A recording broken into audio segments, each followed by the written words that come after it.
All right, just one update for all of you at the top. President is obviously quite focused on the American Jobs Plan that he just announced last week. As you all know, he's already had 2 bipartisan congressional meetings on infrastructure in the Oval Office, and he plans to continue speaking with leaders from both sides of the aisle to get their input, either on the phone this week or when they return. He looks forward to welcoming members to the Oval Office again. And this work is being supported, of course, by the Jobs Cabinet. Many of you may have seen members of the Jobs Cabinet out over the weekend speaking on your airwaves directly to the American people. And the Jobs Cabinet members have also been active and engaging with members of Congress on both sides of the aisle, and they will continue to play that role over the course of the coming weeks and months.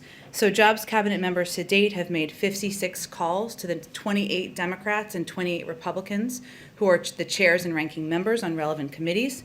We've held briefings with the entire House and Senate invited. The House briefing had 124 representatives on, including 31 Republicans. Senior White House officials have briefed bipartisan working groups in both chambers, including the group of 20 senators and the Problem Solvers Caucus. And as I noted, the President looks forward to welcoming members when they return next week. With that, Alex, go ahead. Great, thanks. I have a couple of questions on the infrastructure and jobs plan, and one on immigration.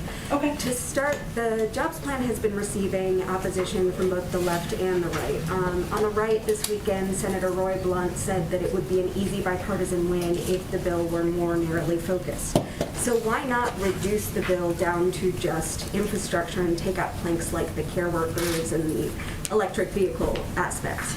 And then in addition to that, on the left, Senator Joe Manchin said today that he can't support a 28% tax increase on corporations. So is the White House open to lowering that? He said the highest he would support is 25%. Well, first, on the infrastructure question, let me say that some Republicans who have been vocal think investing in water systems and replacing pipes so Americans can have clean drinking water is not infrastructure, but the president does. Some don't think investing in high-speed rail is infrastructure. The president does. Some believe building charging stations to support America's electric vehicle future is not infrastructure. He believes it is. Some don't believe that America's broadband capacity, which is 1/3 of the American people, I should say, don't have access to broadband, and improving those lines and expanding that access is not infrastructure. The president does. Some believe that addressing the issue of America's supply chain so that we're never again at the mercy of China or any other nation is not investing in infrastructure. The president disagrees. Some don't believe that rebuilding schools so that they're safe and asbestos-free is investing in infrastructure. The president disagrees. And finally, some don't think that building a support system to take care of elderly parents or kids with disabilities at home so people can go back into the workforce. Some of those 2 million women who have left the workforce during the pandemic, some think that that is not investing in the infrastructure, our workforce of this country that are the backbone of this country. The president disagrees. But with all that being said, he welcomes their ideas, hopes they put them forward, and he looks forward to having conversations with members of both parties about how to address the long outdated effort to update our infrastructure. And then on Manchin, is the White House open to reducing the corporate tax rate? Well, first, the president felt it was responsible to propose a way to pay for his proposal. That's exactly what he did. He knows some members think it's too big, some think it's too small. Frankly, there have been folks who have come out on both sides, which we fully expected. He knows that some will come forward with different ways to pay for this package, and some may have views that it shouldn't be paid for at all. So we fully expect that from Senator Manchin and other members, and we expect the question of how to pay for the package, if we should pay for the package, to be part of the discussion moving forward. The White House is open to that conversation. We're open to hearing ideas and proposals from members, and we encourage them to put them forward. And then on immigration, we released a poll earlier today that suggests that 25% of Americans, only 25%, approve of the way that the president is handling the situation at the border with respect to unaccompanied minors.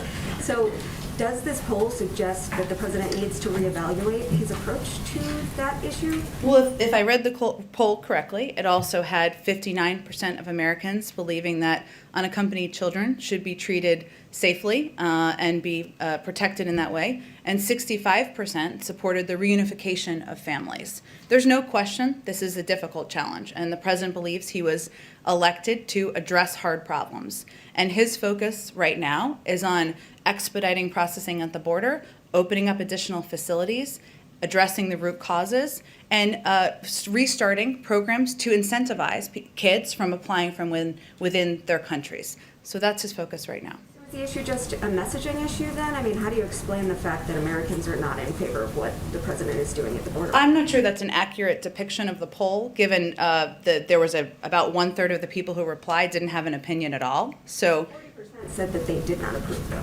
fair, but also 1/3 said they had no view. So I think that right now our focus is not on looking at the poll. It is on implementing solutions, which is no question to address what we view as no question a difficult challenge, and hoping that we can ensure we are protecting these kids. We are continuing to reassert to the region. The border is not open. The majority of people, of adults who come to the border, are turned away. Continuing to implement programs in the region, whether it's working with them to address root causes or working with them to restart programs that can help kids from apply within country, that we feel those are the ways we can help address what is no question a challenging issue. Go ahead. Thanks. First, I want to ask about the budget. What's the holdup on releasing it? We expect it to be soon. It's not the full budget, as you know, but just for clarity purposes, it's a kind of discretionary guidance. But we hope it to be soon. That it will be soon. We expect it to be very soon. I don't have a timeline on that quite yet. Well, every previous White House has released at least a budget blueprint or an outline, abbreviated budget, by the end of February. So what's the holdup here? Why is the delay now stretching into April? Well, there's no question, as we talked about during the transition, that we dealt with some impactful intransigence from the outgoing political appointees. We had some cooperation from the career staff, but we didn't have all of the information that we needed. As you all know, we also don't have a budget director. We have not had a budget director confirmed. We have now an acting budget director, which is an important step forward. But again, we expect it to be soon, and as soon as we have a timeline, we will make sure you all know. I also wanted to ask you a question about Major League Baseball. The Okay. league decided to move its All-Star game out of Atlanta. That's something that the president said he supported before. Does he then agree with their decision to move that game out of Atlanta under the voting law? Well, I wish I had had this with me on Friday, because I got asked a question, and there's just some help, what I thought would be helpful context, and I know you probably don't have the transcript in front of you.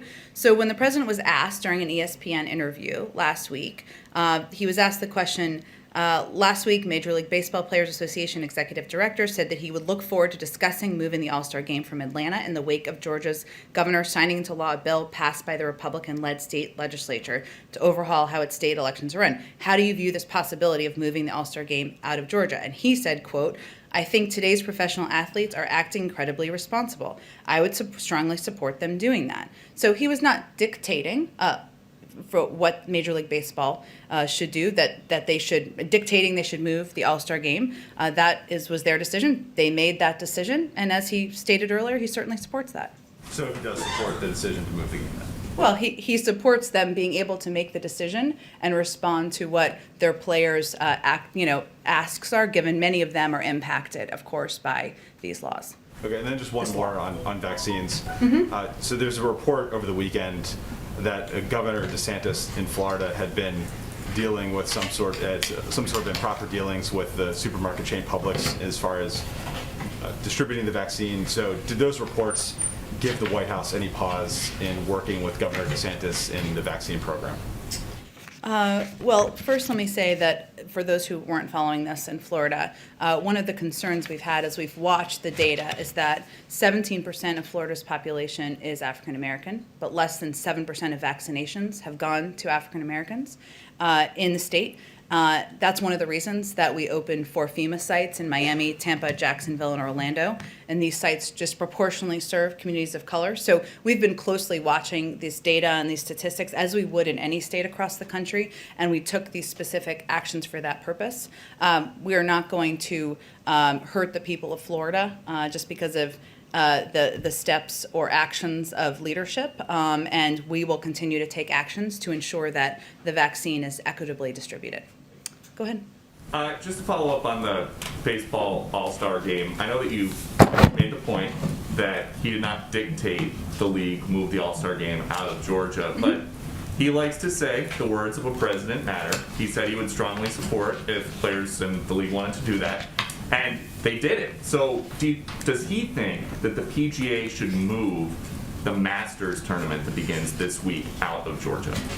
I'm not here to call for anyone on behalf of the president or the vice president or anyone to take steps in reaction to the law in Georgia. The president was asked a direct question, and the context of the question was also around the league meeting to discuss this exact issue, and he answered the question. So then should we believe that if PGA Tour players who are arriving in Augusta this week or today to register for the tournament, if they got together and decided or talked about not participating, that is something he would strongly support? Or is there a difference between... I'm sure you will ask me that question or him this question, but our focus is on doing what we can to advocate for making voting easier and more accessible around the country. And that's where our efforts are going to be from the White House.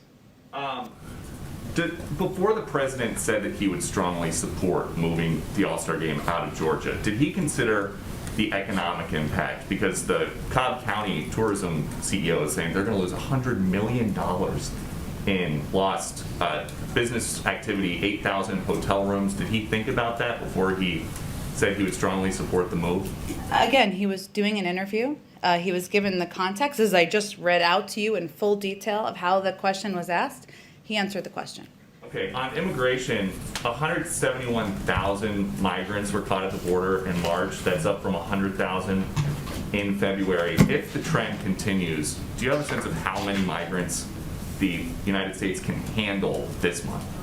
Well, first let me say that there have been numbers that have been reported out there. CBP has not released their final numbers. We expect that to happen later this week. And for full context, there are numbers that when they release them will be out, like you cited, some version of what you cited. But those are reflecting of people coming, and we should also be reflecting, and I hope I'm encouraging people to do this, people who are turned away. Because again, single adults, based on your own reporting and everyone's reporting, the vast majority continue to be turned away at the border. I don't have any predictions about numbers that will come. We're obviously taking steps, as I addressed in response to Alex's question, to address the root causes, put in place programs that people can utilize to apply from in country, send a clear message the border is not open and that we're turning away the majority of adults when they come to the border.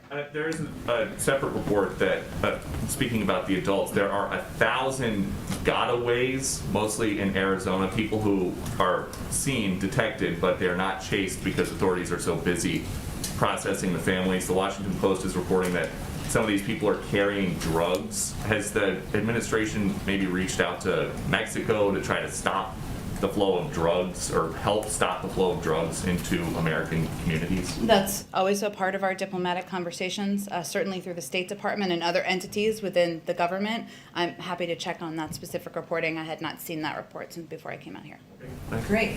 Go ahead, Kelly. In clarifying today, are you trying to roll back what the president said about the All-Star game? No, I'm trying to articulate clearly to everyone what he said and what the context of his remarks were, the question that was asked, and the full scope of his answer. And I think it's been shorthanded to no one's fault because it's been repeated a bit without the full context. And Mitch McConnell says that we are witnessing a coordinated campaign by powerful and wealthy people to mislead and to use the bully pulpit about this law.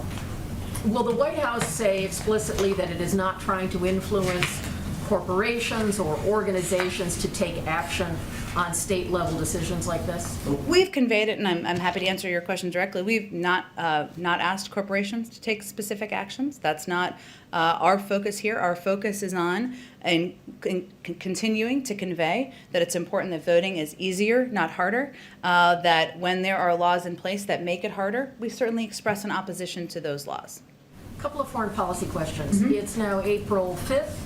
The Afghanistan decision is due soon. Obviously, troops and their families are interested to know what the president's decision will be. What more does he need before he can make or announce this decision?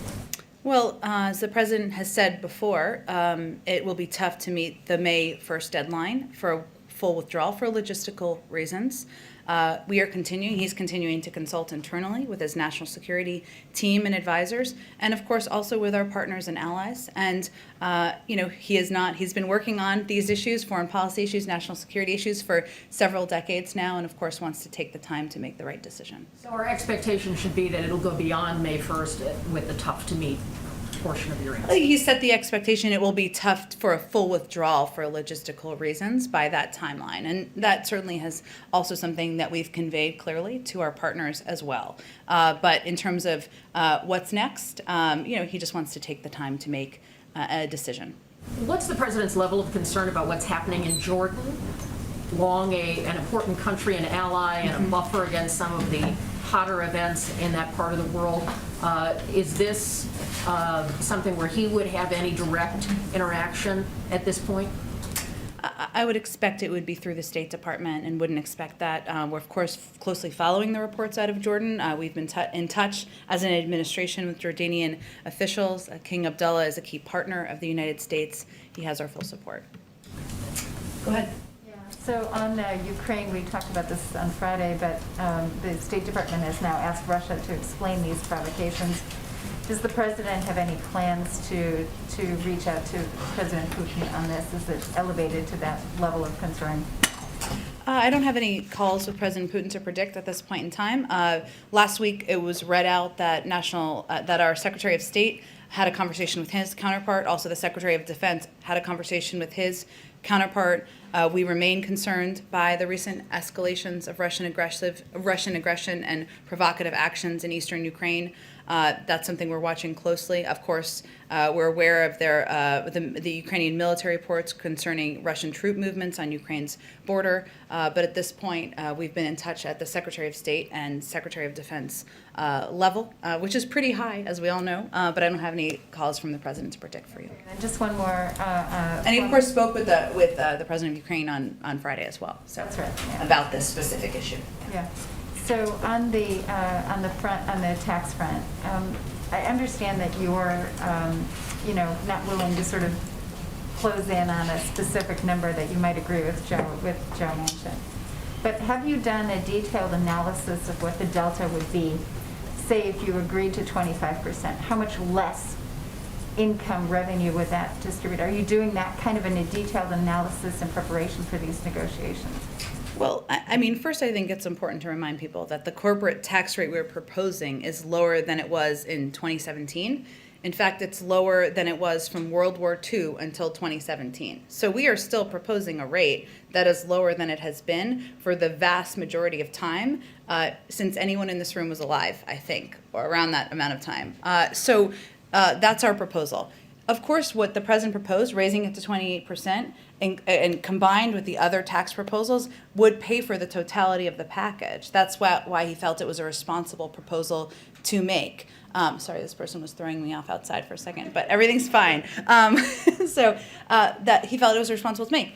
There will be different ideas for pay-fors, right? There will be different ideas for tax proposals. That will all need to be weighed by a range of questions with Congress and with leaders in Congress and outspoken members in Congress about whether it should be paid for, over what period of time, how much should be paid for, what the options are for paying for it. There's some that are proposing, as you all know, SALT deductions in other areas that are not revenue raisers. So this will be all a part of the discussion, and absolutely our economic team and numbered data crunchers will be crunching numbers as we proceed, but we're kind of in the early stages of these discussions at this point in time. Just real quickly on OMB, you mentioned that we don't have a budget director yet. When do you anticipate that the president will nominate someone to replace Neera Tanden?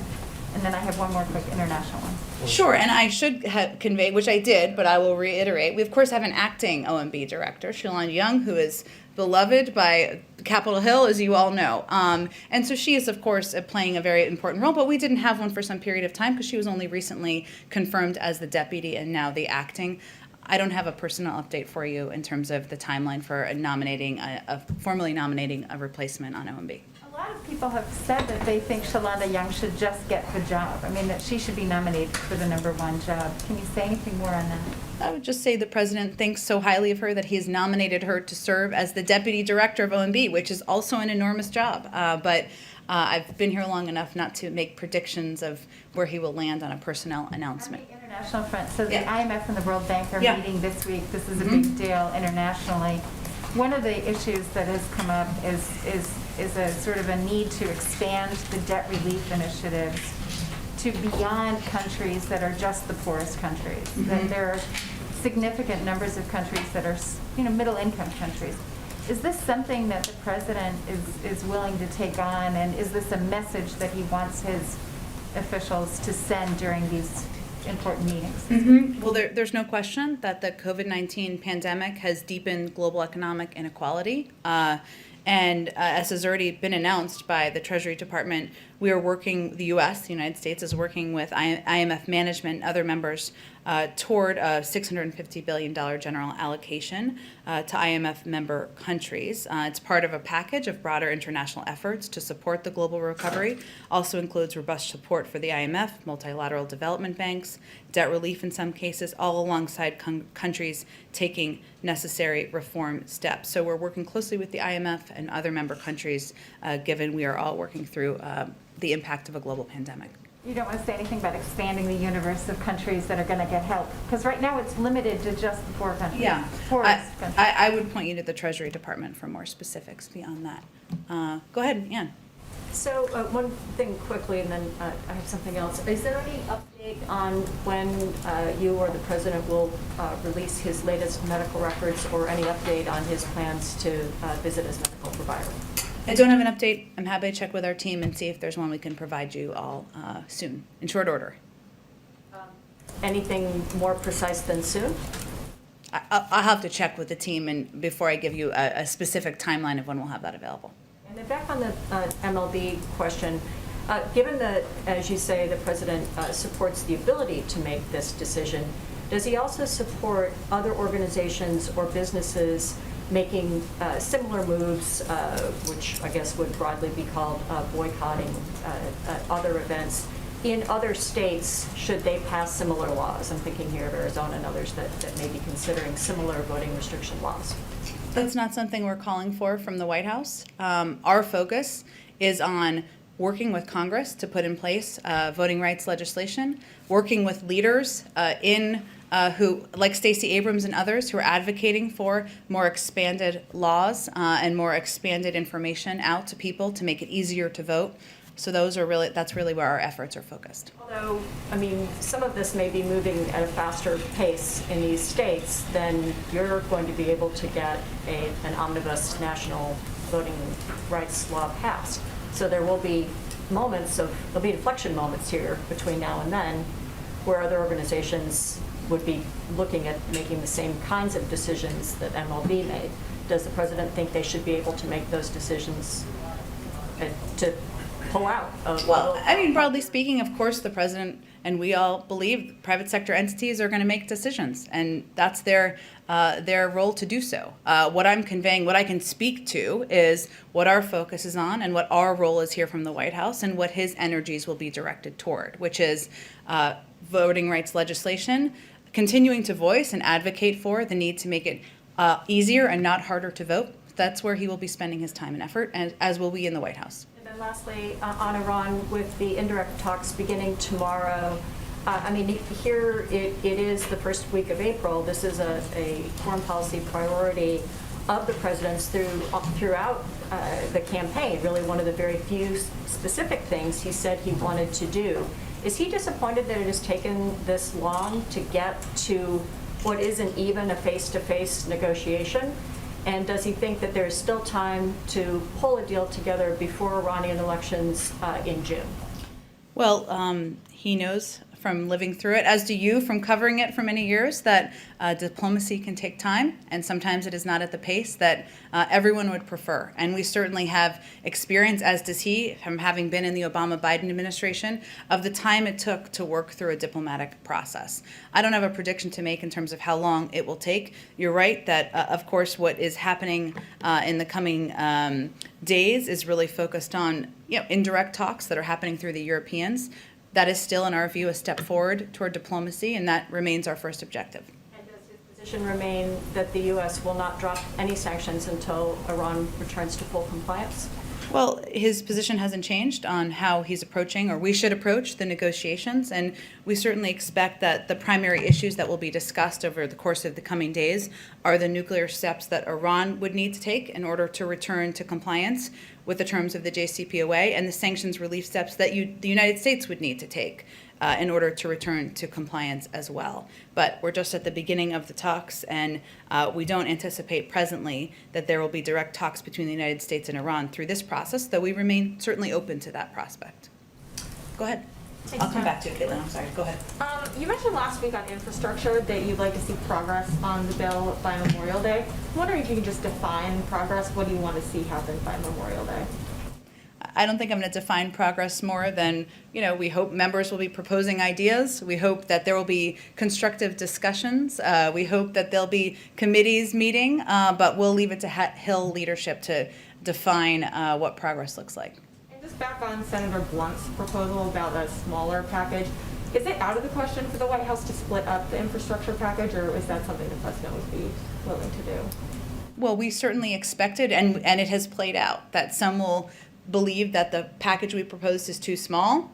Some will believe it's too big. And we're happy to have discussions with members who have both points of view. But at the end of the day, the package that the president proposed makes a historic investment in our nation's infrastructure, rebuilds our economy, helps create 19 million jobs. And, we're hopeful that others will come forward with ideas that are as bold and innovative and will help do the same type of work for American workers in our economy.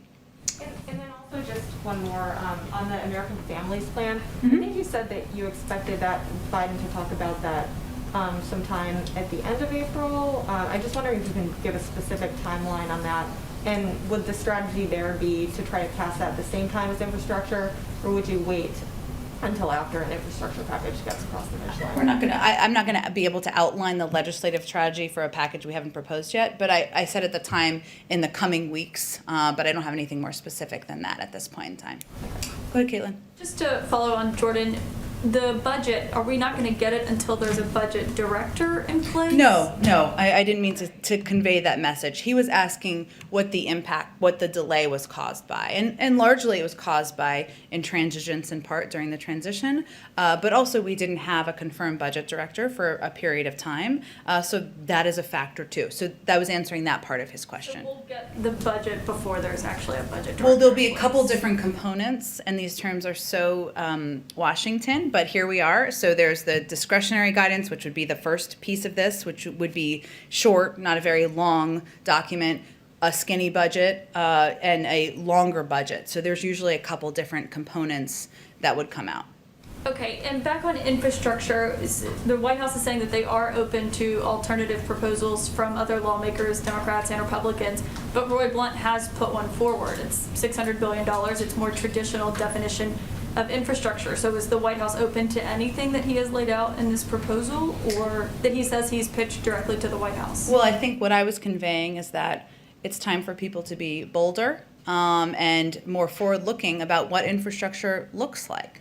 Infrastructure is not just the roads we get a horse and buggy across. Infrastructure is about broadband. It's about replacing lead pipes so people have water. It's about rebuilding our schools. And so, of course, we're happy to hear proposals, but I think the definition of infrastructure we have a disagreement about. So what is the White House's definition of infrastructure exactly? Well, I think it's what I went through earlier when Alex asked the question, which is clearly a number of the items I just talked about. It is rebuilding schools. It is rebuilding our nation's waterways. It is ensuring that we can rebuild pipes so that we don't have kids with lead in their drinking water. It is rebuilding the backbone and the infrastructure of our workforce, because there are 2 million women who are out of the workforce who hopefully, if we could help them with caregiving, we'll be able to rejoin. So there are a number of components that I outlined earlier, but that we believe define how we can invest in an innovative, forward-looking way in our economy, in our workers, create jobs, and that's the proposal we put forward, and we look forward to having discussions about. So One thing that Senator Blunt proposed was paying for it in user fees and other revenue streams that's not raising the corporate tax rate. And in this proposal that we have from the president, 8 years of spending, 15 years of taxes. So what happens, what is his defense to lawmakers who ask, well, what happens when he's not president and the Congress is different, and if they repealed those tax changes? Well, How do you pay for it then I hope you'd be asking whoever's standing right here, who might be a Republican, if they rolled them back, that exact question at the time. But our view is that the corporate tax rate, which again is what we were proposing, it be at a rate that is still lower than it was in 2017 and lower than it was from between World War II and 2017. Our view is that corporations can pay more, not that it should be on the backs of consumers and the American people through user fees, which is exactly what it would be. My last question is on what happened with Johnson & Johnson, that is this vaccine being produced at the Emergent plant in Baltimore, not too far away. Of course, we saw what happened, last week and over the weekend, where there was a mix-up in what would have amounted to 15 million one-shot doses, which is a lot for what we're trying to do. So what was the president's reaction to that? To the news, well, I would first say that To the fact that we're not getting 15 million doses right now that could have been made for American people. well, it's not exactly what happened, because we are still on track to have the number of doses we need to vaccinate all adult Americans by the end of May. This was not even a facility that was approved by the FDA. So we were not betting on these doses. We were betting on doses coming from Moderna, Pfizer, and also Johnson & Johnson has assured us that we will be getting the 24 million doses that they have promised in April. At the same time, there were still steps led through a process by HHS put in place to take steps over the weekend to ensure that Johnson & Johnson is the only drug that is being produced at this site, given that the issue, as you well know, Caitlin, was about the cross-contamination of AstraZeneca and Johnson & Johnson. So there were still steps taken to address this moving forward, but we were not betting on these to vaccinate the American public, the adult Americans, that we have assured people we will have enough doses by the end of May. We continue to believe we will. But is he worried that something like this happening can affect vaccine hesitancy that we're already seeing in the United States? Well, we haven't seen that to date, but this is why the FDA approval process is in place. In many ways, it was the process working. Because the FDA had not approved this site, there were steps taken to address what some of the issues were. And we also have a range of contingency plans. When we all talk in here about why did we order so many doses, why aren't we at the point where we are sharing doses with every country around the world? Part of it is because we need to plan for things coming up. Things like this come up. This is obviously, as you noted, a big number of doses, but we have to plan for a range of contingencies. That's exactly what we did. That's one of the many reasons that we are going to still be in a place where we have enough vaccines for adult Americans by the end of May. Go ahead in the back. On infrastructure, does the president support the idea of a possible second reconciliation if the White House proposal does not receive any Republican support? Well, we believe with 80% of the public supporting infrastructure investment, with even proposals coming forward supporting components of the package, that if we start on areas where we agree, we can move forward with bipartisan support. And any more background you can provide on which lawmakers, specifically Republicans, the White House is reaching out to and inviting to the White House for meetings? Not yet. I'm sure when we have a meeting set and we have the members all confirmed, we'll share the names with you, of course, once that's done. More on COVID, with the rise of new variants, is the administration investing in booster shots or ramp up in production of booster shots or research and development for new vaccine to deal with the many variants? Sure. Well, one of the issues that we've been focused on is, again, ensuring that we have flexibility as it relates to vaccine doses that we have ordered. That could include, now the FDA is still going through the process of approval for booster shots and determining, of course, what's needed and when. We would leave it to them and the CDC, of course, to make that determination and announcement. But we do have flexibility in the doses we've purchased moving forward, should that be a need. Clarify that point. Is Operation Warp Speed still in effect, or would this be a continuation of that to address the investment in additional vaccine? Well, companies are producing booster shots and options. They're being reviewed by the FDA. So I'm not sure That's just a process that's ongoing with companies in HHS. Go ahead. Oh, sorry, let me just get around to everybody and they'll come back. Go ahead. Yeah, Chief of Staff Ron Klain said last week that President Biden has asked the U.S. Department of Education to prepare a memo on the president's legal authority to cancel student debt. What exactly has the White House asked for here? And in the past, President Biden has said he would be prepared to write off $10,000 in debt, but not $50,000 like some liberals and Democrats have asked for. Is Biden rethinking his position, and is he reconsidering his position on the idea of canceling debt of students who attended more expensive private schools? Well, first, he continues to look forward to, he'd welcome a bill signed by, or passed by Congress, I should say, to cancel $10,000 in student debt. And he'd be happily sign that. I think that would naturally be the first step before it's a larger amount beyond there. What Ron Klain was referring to is the fact that there's an ongoing review. It's both a policy review and a legal review. So Department of Education and Department of Justice to look at what the options are and what authority could be recommended to the president. So that was the process he was referring to. If he's asking what options are available, does that mean whether he could do it to $50,000? And does that mean that it's therefore open as a possibility for the White House? Yeah, it's his position hasn't changed. There's a review to take a look at what is possible with executive authority. But he has indicated he doesn't think that's a good proposal. During the town hall back in February, he very much was outspoken against the $50,000 threshold. So where does he stand on that at this point? And again, after that point in time, Ron Klain and others have spoken with a range of leaders in Congress, and we've said many times from this podium that there is an ongoing review of what the options are that are possible under executive authority. There's also a policy review, as would be expected at the same time. We haven't ruled out options, but that review is ongoing and there isn't a conclusion of it. Let me just go ahead. Thanks. I have an infrastructure and a baseball question. Oh, okay. So last week, the White House put out a fact sheet about the infrastructure plan that cited the Texas power outage excuse me, as evidence of the urgent need to modernize the nation's electric grid, which kind of leaves the implication that Texas will get funding to upgrade its grid, but I haven't seen that specifically. So can you offer assurance that there actually would be money in this for Texas to modernize, upgrade, weatherize its grid? Well, this is, believe it or not, or you will believe it, of course, a very common question from a lot of reporters and media outlets across the country. We will have some state fact sheets, I expect, soon that kind of break down some of the specifics. There are pieces like broadband access and other things, but there'll be a competitive bidding process once the bill is signed into law, and we'll probably won't have more to say that specifically until then. So that's I think that's a really vague part of the plan. What do you mean by a competitive bidding process? Is this like, how do the top bridges or power grids get chosen?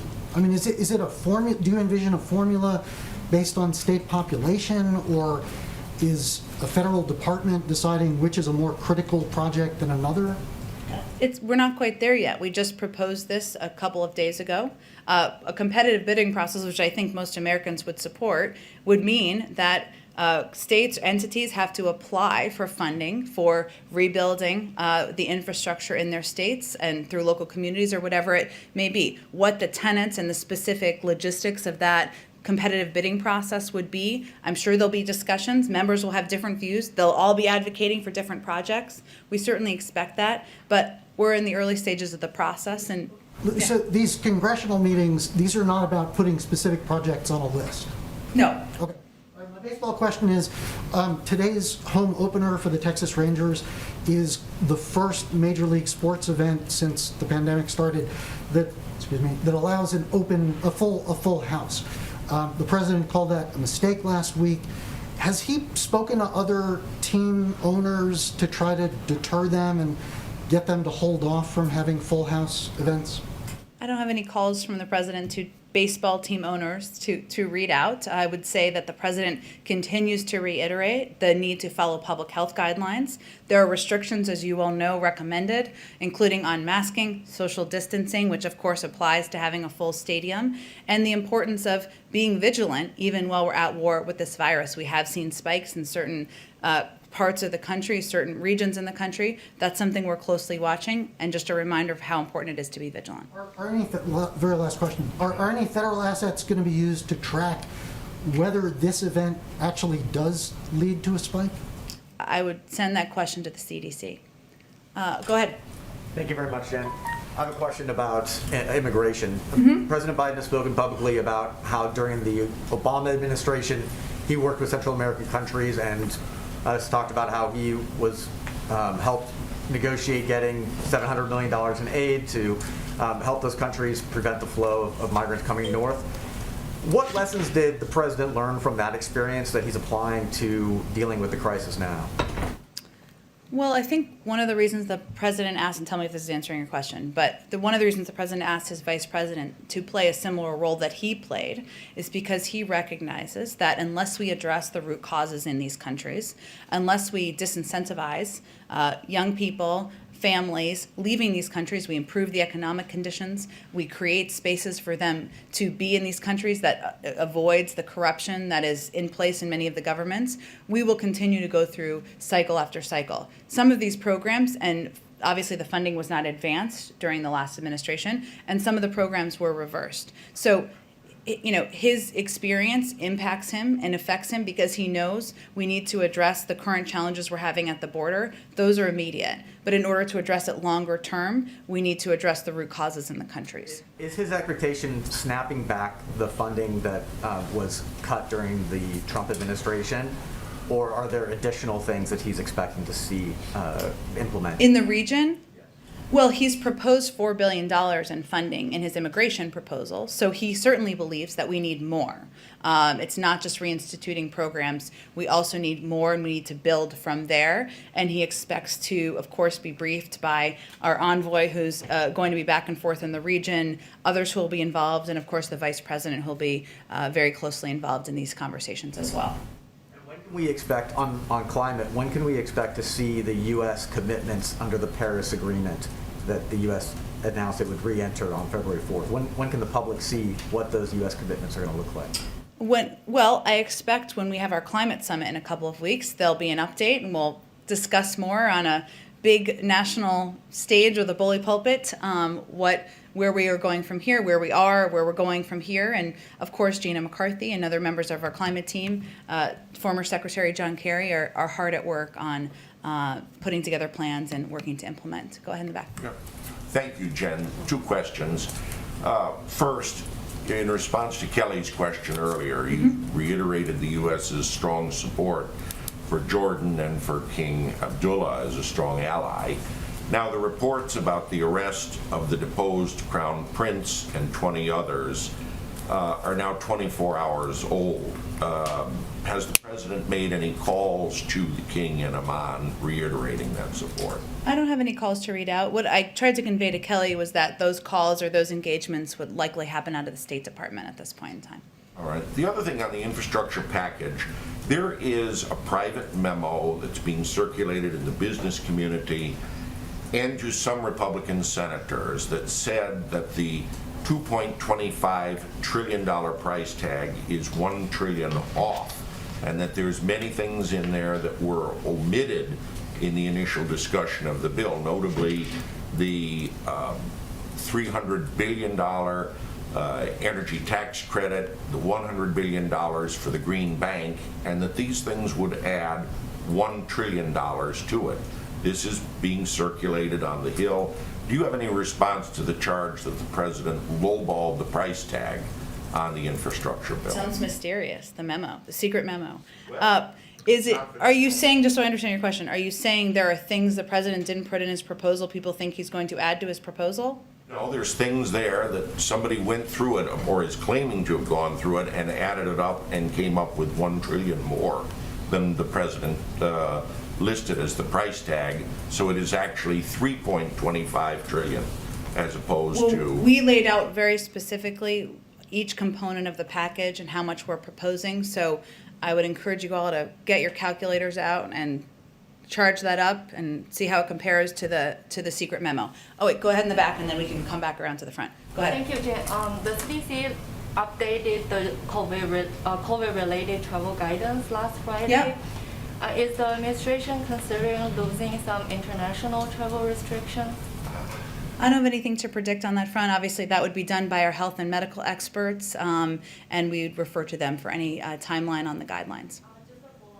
Will you accept other vaccines that are approved by other countries that's not approved by FDA yet? Will we accept them here in the United States? Yeah, as like qualified vaccines.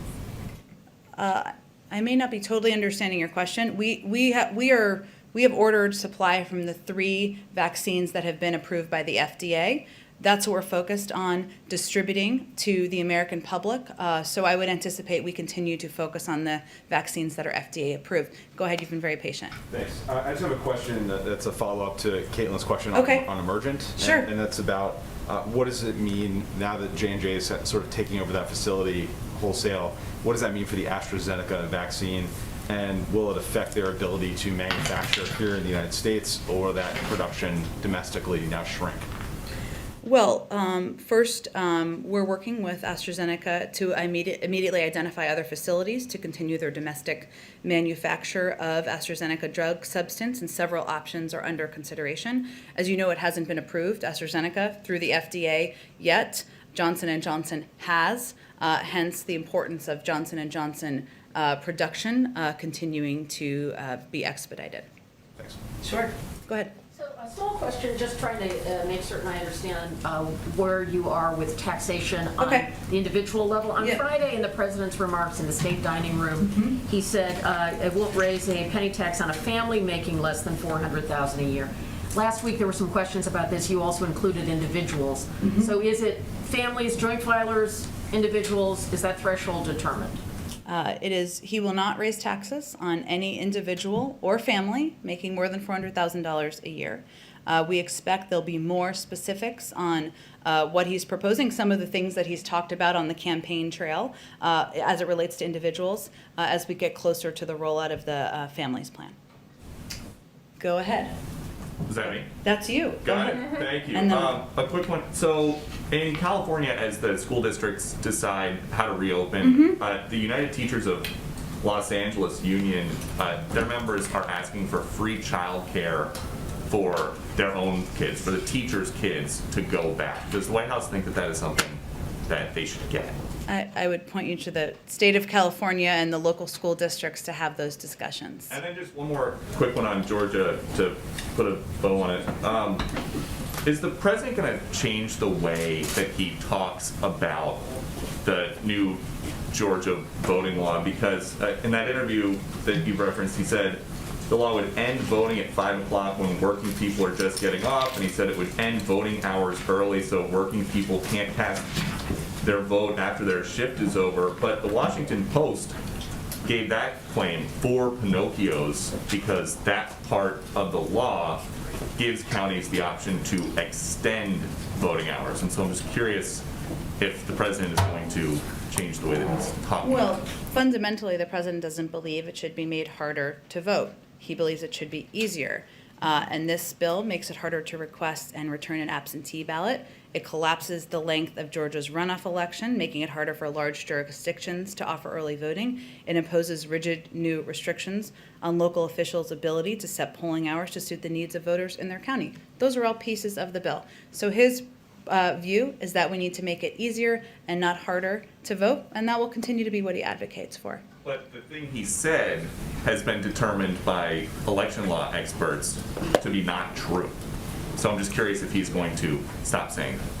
Well, again, I think we can, the fact checkers will also tell you that this bill does not make it easier for people across the state of Georgia to vote, and that's where he has concerns. Go ahead. Yeah. Semiconductors, you've got this April 12th meeting coming up with senior officials, but also from industry. Can you give us a list of companies that will be participating in that? And then there was a report out on Japanese media saying that the president and the Japanese prime minister were working toward an agreement on supply chain, shoring up the supply chain for semiconductors. Can you say anything more about whether there is some kind of agreement in the works and what you're expecting to come out of both of those meetings? Well, first, I expect when we get closer to the meeting, we will have, and we have a confirmed list of participants. We will share the list of companies and participants with you, but probably not until we get much closer to that actual meeting. As it relates to Japan, as we've made clear, the U.S.-Japan alliance is a cornerstone of peace, security, and prosperity in the region, and that is one of the reasons why we're working to deepen our close coordination across a variety of areas, including supply chains, as Secretary of State Blinken discussed with his counterpart last month. But in terms of specifics of those discussions and what's possible in the future, I just don't have anything to preview for you at this point in time. Sorry, can I just do one quick follow to Peter? Yeah. But the president does acknowledge that the new law doesn't change election day voting hours, right? Well, look, Caitlin, it also doesn't expand them for early voting and makes early voting shorter. So there are a lot of components of the legislation he is concerned about, and that's what he was expressing. Right, but just he does acknowledge that because his comments have been confusing about closing it at 5 p.m. That's correct. So he does acknowledge that it doesn't change. I the think what's voting. important is to report on all the components that make it more difficult to vote in the package in the legislation. All right. So we have a special guest. I will say that we know that this is one of the events where people get to take their children, family members, friends too, and it's not quite the same. We'll do a big one next year, but we still wanted to have a visitor and some special commemorative Easter eggs for all of you from the President and the First Lady. Is the bunny taking questions? Not today, but we'll invite the bunny back for a future briefing, as always. But the bunny's wearing a mask. We use every opportunity. Is this the same bunny suit that Sean Spicer wore? Do we know? It does not look similar, but we'll have to fact check that for you. Different eyelashes. Are we giving those out? Yes, we're gonna save them with Chris. All right. Chris is going to be the bunny's helper. He will be delivering eggs, and make sure each of you get one and some chocolates to take home to your loved ones. Thank you, everyone.